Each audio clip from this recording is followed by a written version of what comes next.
In the late 1980s, as Mexico's drug trafficking landscape was undergoing seismic shifts, a new power emerged in the north, the Juárez Cartel, led by the enigmatic Amado Carrillo Fuentes, famously known as El Señor de los Cielos, or the Lord of the Skies.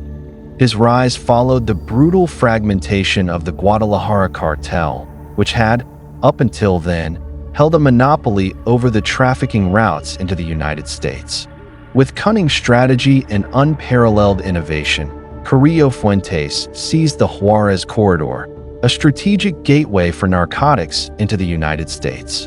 His revolutionary use of aviation to transport tons of cocaine from Colombia to Mexico and across the border fundamentally changed the dynamics of the drug trade, making him one of the most powerful and elusive drug lords in modern history.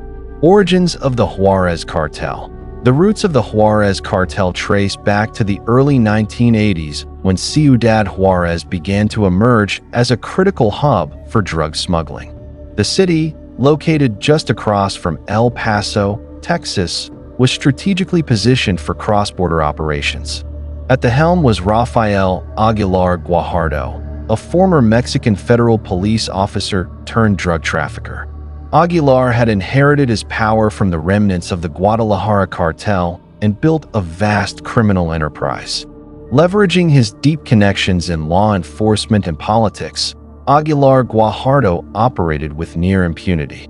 His operations grew rapidly, bolstered by alliances with Colombian cocaine suppliers and regional Mexican trafficking groups. However, as the profits grew, so did the ambition of his closest associates. One such figure was Amado Carrillo Fuentes, a man who would soon eclipse his mentor and forever reshape the cartel. In 1993, Carrillo assassinated Aguilar Guajardo, seizing control of the cartel in a violent coup. This act marked the beginning of a new era for the Juárez Cartel, one defined by unprecedented ambition and innovation.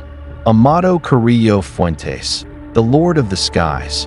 Amado Carrillo Fuentes was no ordinary drug lord. His background in aviation and business gave him a unique perspective on drug trafficking logistics. By the early 1990s, he had orchestrated the acquisition of over 30 private jets, which he retrofitted to smuggle massive quantities of cocaine from Colombia directly into Mexico. This strategy eliminated many of the risks associated with overland and maritime trafficking, allowing him to move product faster and more securely than ever before. His alliance with the Cali and Medellin cartels provided a steady supply of narcotics, while his investments in high-tech surveillance and communications enabled him to stay one step ahead of authorities. Despite amassing billions of dollars, Carrillo maintained a low profile, avoiding the lavish lifestyle of his contemporaries. He understood the importance of discretion, blending ruthlessness with a businessman's precision. As Carrillo rose to power, he also strengthened his grip on Ciudad Juárez, transforming the city into a fortress of criminal enterprise. His influence extended to local government, law enforcement, and even legitimate businesses. Under his command, the Juárez Cartel was not just a criminal organization, it was a shadow state. Expansion and dominance. During the 1990s, the Juárez Cartel experienced its golden age. Under Carrillo's direction, it expanded its operations beyond narcotics into arms trafficking, money laundering, and human smuggling. The cartel established distribution networks in major U.S. cities including Los Angeles, Chicago, and New York, turning it into one of the most profitable criminal enterprises in the world. Carrillo's financial genius allowed the organization to invest in hotels, banks, construction companies, and nightclubs to launder its vast profits. His connections with politicians, military generals, and businessmen on both sides of the border shielded the cartel from prosecution. He effectively turned Ciudad Juárez into a drug trafficking nexus where corruption and fear reigned. With billions flowing into its coffers, the Juárez cartel outpaced rivals like the Tijuana and Gulf cartels. Carrillo also implemented a brutal internal code of discipline. Traders and competitors met grisly fates, reinforcing his reputation as both a master strategist and a fearsome executioner. The death of Amado Carrillo Fuentes. By 1997, Carrillo Fuentes had become too powerful, too visible. With both Mexican and U.S. authorities closing in, he made a desperate bid to alter his appearance through plastic surgery in a Mexico City hospital. But the procedure went horribly wrong. On July 4, 1997, he died of complications arising from a botched operation, allegedly involving anesthesia and surgical negligence. His death sent shockwaves through the cartel world. Rumors swirled. Some claimed he had faked his death, others believed he was assassinated. Whatever the truth, Carrillo's absence left a massive power vacuum within the Juárez Cartel. His meticulously constructed empire began to unravel as rival factions vied for control. The Mexican government, seeking to reclaim public confidence, paraded his corpse in front of the press, but the doubts never truly faded.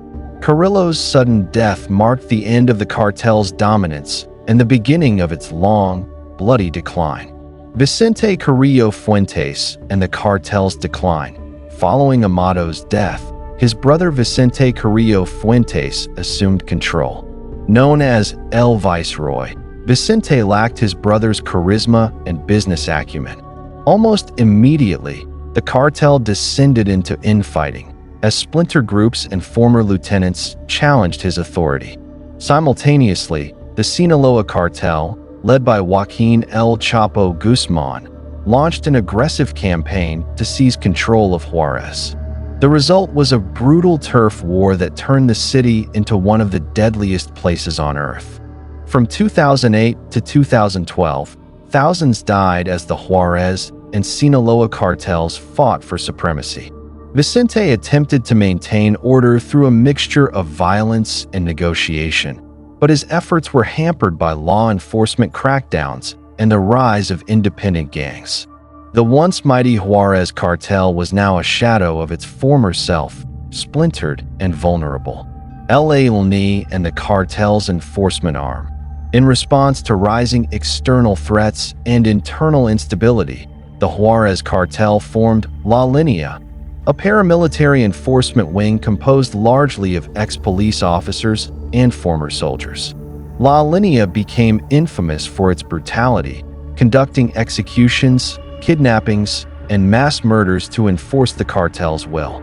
This group operated with military precision and utilized advanced weaponry. They waged a campaign of terror against rivals, civilians, and journalists. La Línea played a central role in maintaining the cartel's presence in Juárez during the peak of the drug war, but their excessive violence further alienated